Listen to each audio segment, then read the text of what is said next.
Salut tout le monde, j'espère que vous allez bien.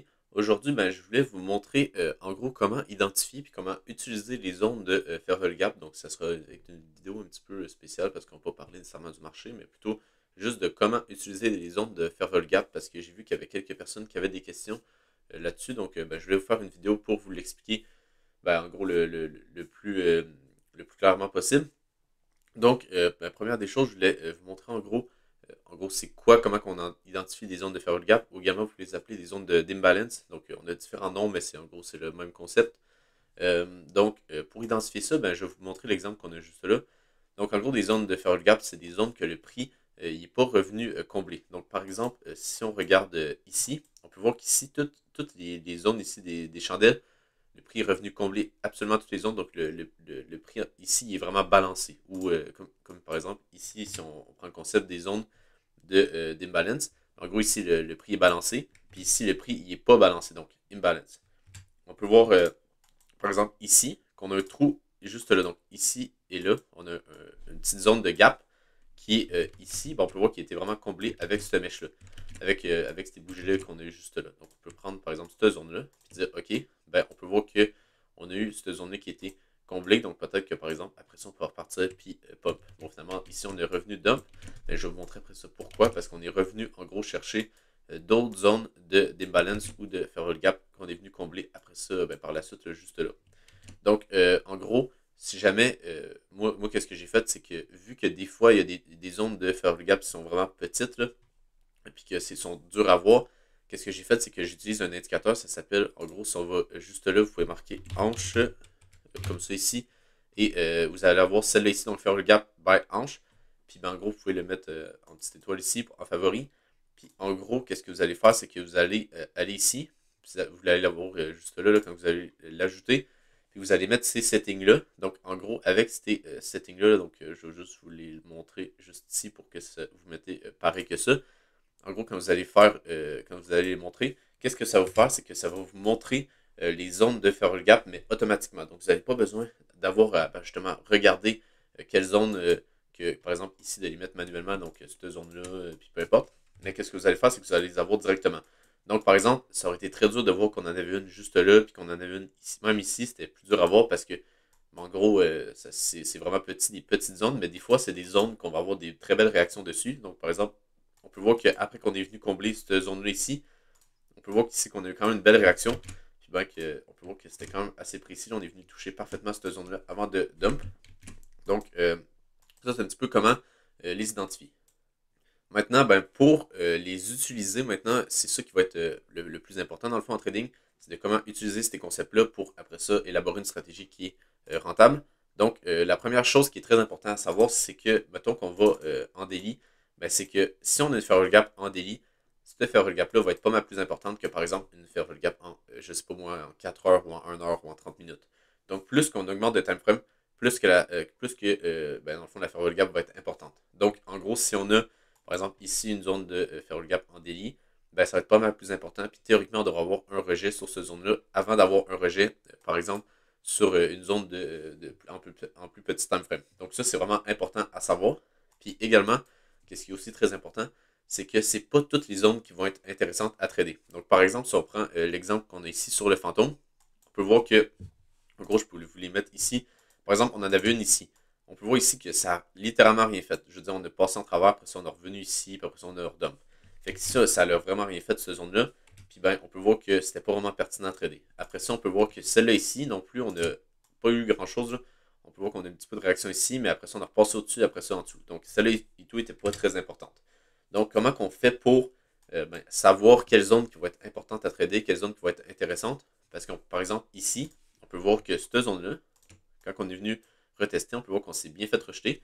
Puis c'est la même chose avec, en gros, cette zone-là qui était notre bottom qu'on a créé juste là avant de repartir. Puis, donc on peut voir que même celle ici, on peut voir qu'elle n'a pas été très pertinente. On est juste venu passer en travers. Donc, comment savoir que, par exemple, cette zone-là va être une zone intéressante à trader. Puis que, par exemple, cette zone-là, ici, là, n'était pas intéressante. Mais en gros, moi, qu'est-ce que j'aime faire, c'est que faut vraiment regarder la structure du marché et la tendance générale du marché. Donc, par exemple, si ici, par exemple, on est baissier, on peut voir que le marché ici descend parce qu'il fait des hauts toujours plus bas puis des bas toujours plus bas. Donc on peut le voir juste là. En gros, on fait ce high-là qui est plus haut que ce high-là. Donc on peut voir qu'on est vraiment dans une tendance qui est baissière. Donc maintenant, pourquoi que ici j'utiliserai pas cette zone de Farewell Gap là?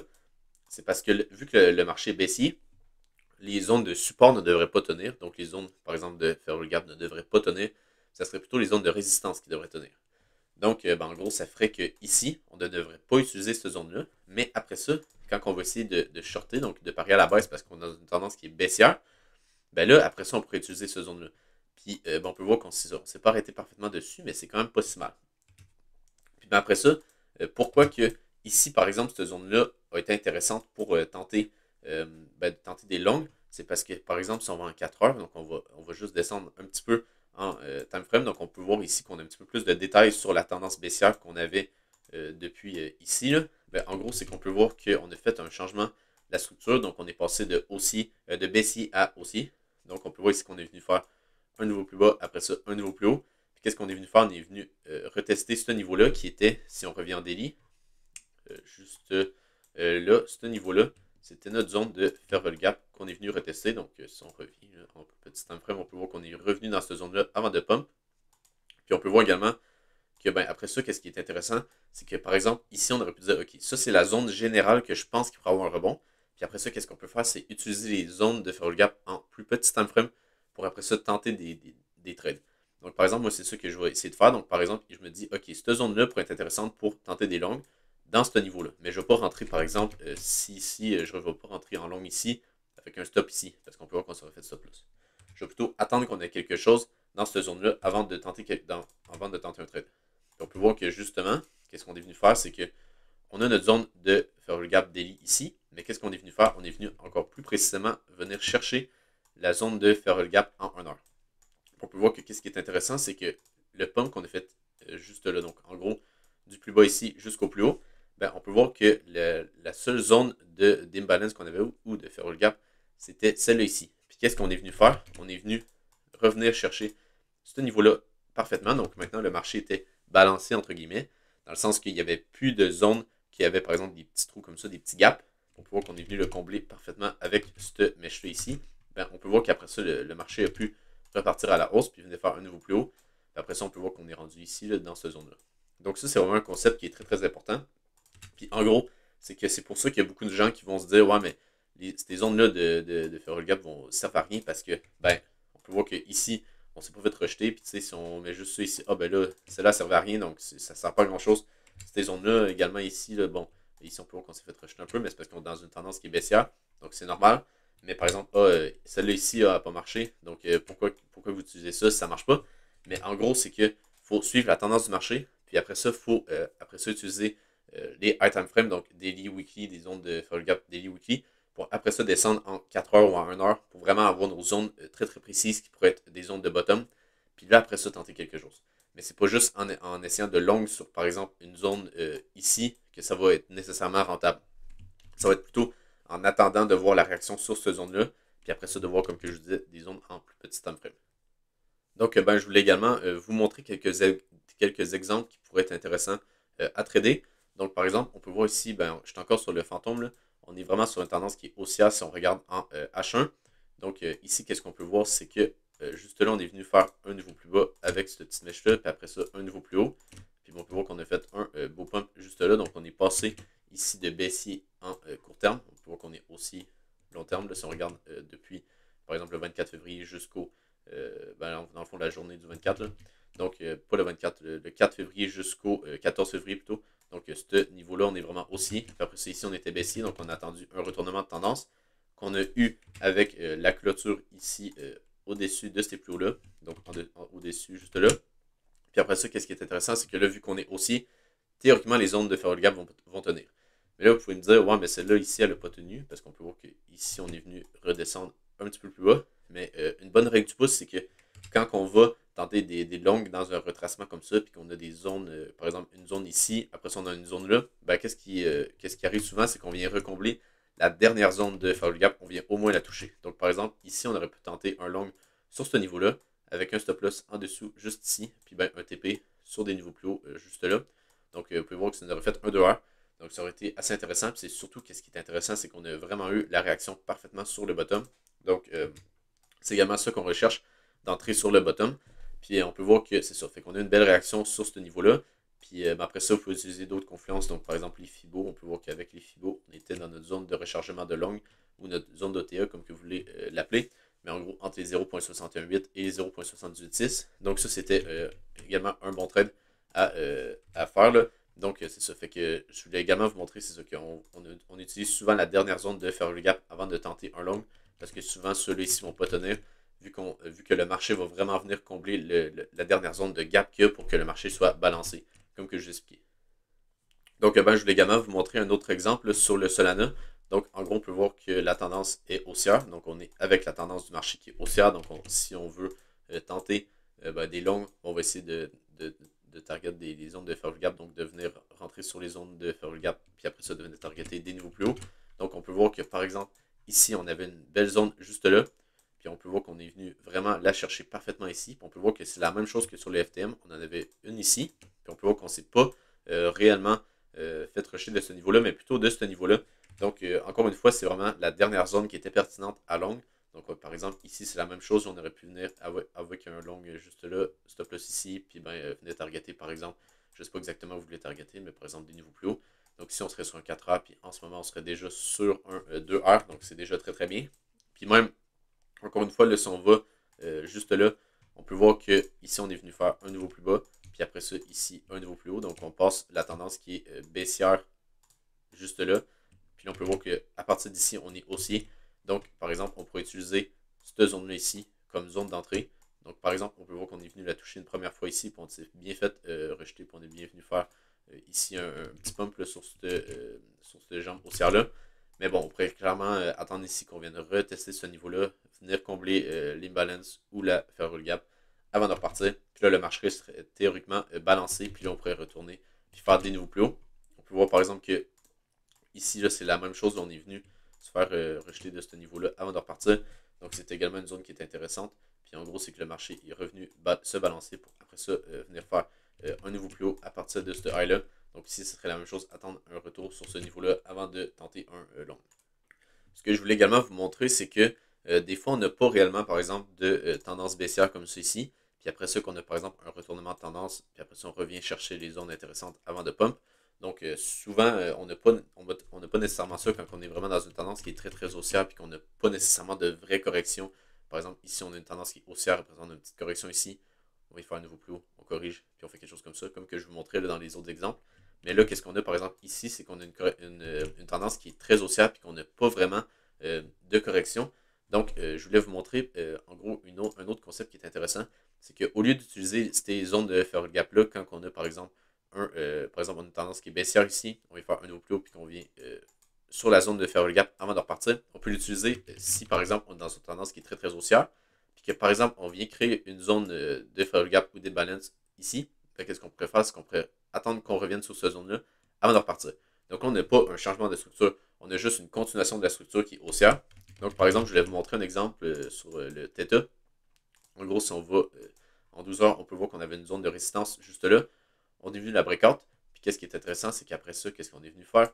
On est venu retester, si on va en 1 heure, en gros, le niveau, une petite zone de faire le gap qu'on avait là. Donc on est revenu sur ce niveau-là après avoir fait un breakout d'une structure qui était, en gros, qu'on avait une résistance sur le 12 heures juste là. Donc résistance, breakout, pullback sur la zone que je vous montrais juste là en H1 avant de continuer à pump. Puis on peut voir qu'après ça, c'est la même chose. On revient tester ces niveaux-là avant de repartir. Donc, c'est pas ultra clean partout. Mais ça reste que breakout, retest, on vient chercher la zone de faire le gap, après son repart. C'est souvent ce qu'on a dans une tendance qui est haussière. Donc, on vient simplement venir combler les gaps avant de repartir. On ne vient pas, par exemple, faire de tendance baissière, puis faire quelque chose comme ça. Donc, ça, c'est un autre setup qui est plutôt intéressant quand vous savez qu'on est vraiment sur une tendance qui est haussière. Mais vous pouvez utiliser ces setups-là pour tenter des longs. Donc, par exemple, je vais prendre un autre exemple. Ici, on peut voir qu'on est revenu sur ce niveau-là avant de repartir. C'est sûr que, comme que je vous disais, on peut souvent attendre la deuxième zone ici. Donc, pourquoi pas tenter quelque chose ici, là, si jamais on en a l'occasion. Mais ça reste que, en premier lieu, sur ce niveau-là, on peut voir qu'on s'est bien fait, rejeter donc, ou racheter, là, comme que vous voulez. Donc, on a eu des acheteurs qui sont rentrés sur cette zone-là avant de repartir. Donc, c'est également une zone qui était intéressante pour tenter des longues. Ben, je vous ai également trouvé un dernier exemple sur le VET. Le VET, on a eu une journée à 20% de gains sur cette crypto-là. Puis en gros, qu'est-ce qu'on a eu ici, c'est que juste avant de faire vraiment un pump là, qui est venu monter de 20%, qu'est-ce qu'on peut voir, c'est que ici, par exemple, vu qu'on était vraiment dans une tendance qui était très très haussière, on revient tester les zones de Fairwell Gap en pression report. Qu'est-ce qu'on vient faire ici? On revient tester cette zone-là parfaitement. Donc ça, c'était vraiment un setup qui arrive assez souvent. Là. Donc on revient tester cette zone-là avant de repartir, puis là, de faire vraiment une tendance qui est très très haussière. Donc par exemple, si on serait rentré en longue ici, avec un stop loss en dessous, juste là, puis après ça, on n'aurait pas moins de target, laisser le trade continuer à pump, donc de continuer à laisser la tendance se continuer. On peut voir ici, on était genre sur un 45 heures. Mais c'est juste pour vous montrer que c'est ça. Juste avant qu'on commence notre tendance qui est très très haussière, on est revenu tester ce zone-là. On a eu pas mal de rachats. Puis là, après ça, on a continué. Aussi, qu'est-ce qui pourrait être pertinent, c'est par exemple, quand on vient retester ces zones-là, c'est d'attendre, par exemple, qu'on vienne faire un nouveau plus haut. Donc, par exemple, on rentre sur le breakout. Après ça, on vient mettre notre stop loss en dessous, juste ici. Puis après ça, on target, comme que je vous disais, là, on laisse la tendance se continuer et on vient chercher des nouveaux plus hauts. Là. Donc, c'est exactement ça qu'on a fait sur le VET. On peut voir qu'à partir de ce niveau-là, la tendance a vraiment commencé puis elle s'est vraiment accentuée. Donc, on peut voir le pump qu'on a eu ici. C'est la même chose quand on était sur notre tendance ici. On peut voir qu'on est revenu sur cette zone-là, encore une fois, avant de continuer la tendance. Donc, cette zone-là est également une zone qui était intéressante pour tenter des longues. Puis après ça, on peut voir qu'on est venu faire un nouveau plus haut. Donc, c'est un petit peu la même chose. Là. Ici également, on avait un trade à faire. Je ne sais pas si c'était. Ouais, on avait un 2 heures à venir chercher. Là, ici, on avait exactement un 3 heures à venir chercher sur ce trade-là également. Donc, c'est assez intéressant de voir que, dans le fond, il faut vraiment les utiliser, les zones de Fairwell Gap, de manière intelligente. Il ne faut pas juste long quand on arrive sur une, après ça short quand on arrive sur un autre. Il faut vraiment attendre qu'on est sur la bonne tendance de marché. Donc, si on est haussier, bon, on target juste on va juste rentrer en longue sur les zones de Fairwell Gap qui sont en dessous de nous. Donc, comme on avait par exemple ici. Donc, si on est haussier, on va attendre un retracement ici avant de continuer de tendance. Parce qu'on peut voir que, par exemple, celle ici, on n'a littéralement rien eu. On n'a eu aucun rejet sur cette zone-là. Mais c'est parce qu'on était contre la tendance du marché qui venait de faire un 20% en une journée. Donc, on ne va pas tenter un short sur une zone de Fairwell Gap qui est contre le marché, puis un marché qui est très très bullish. Donc, ça, c'est juste la base, qu'on va juste simplement suivre la tendance. Puis, on peut voir qu'ici, ça l'aurait bien payé avec un long qu'on aurait pu faire pour venir targeter les highs qu'on avait juste là. Donc, j'espère que vous avez aimé la vidéo. Si vous l'avez aimé, n'hésitez pas à vous abonner sur mon Twitter et mon YouTube. J'ai laissé mon Linktree en description. Sinon, je vous souhaite une bonne journée. On se retrouve pour une prochaine vidéo. Bye!